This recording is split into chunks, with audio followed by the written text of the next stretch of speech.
Poetry Moment, read by Clarica.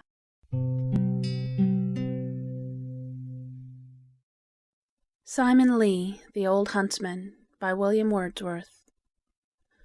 In the sweet shire of Cardigan, not far from pleasant Ivor Hall, an old man dwells, a little man.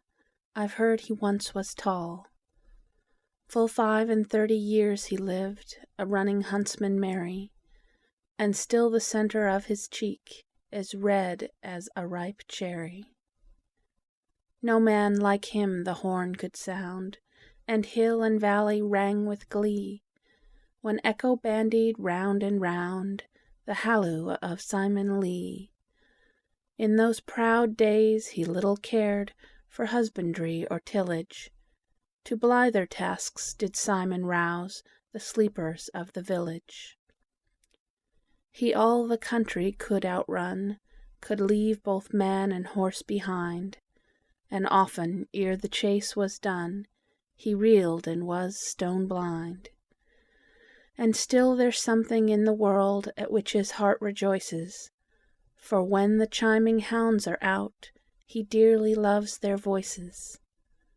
But oh, the heavy change, bereft of health, strength, friends, and kindred, see, old Simon to the world is left in liveried poverty.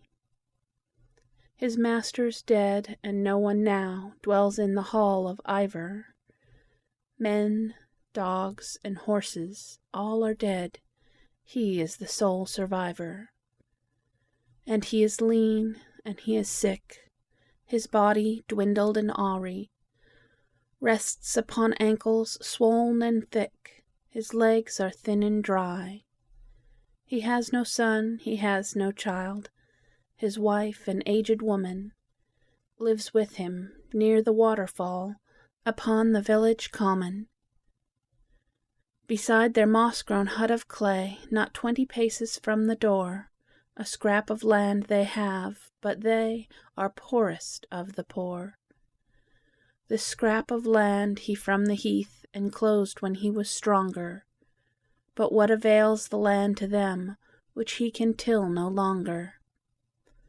Oft, working by her husband's side, Ruth does what Simon cannot do, for she, with scanty cause for pride, is stouter of the two.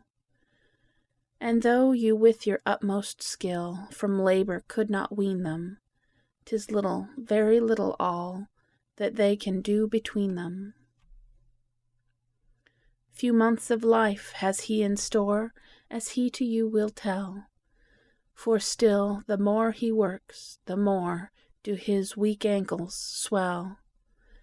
My gentle reader, I perceive how patiently you've waited, and now I fear that you expect some tale will be related.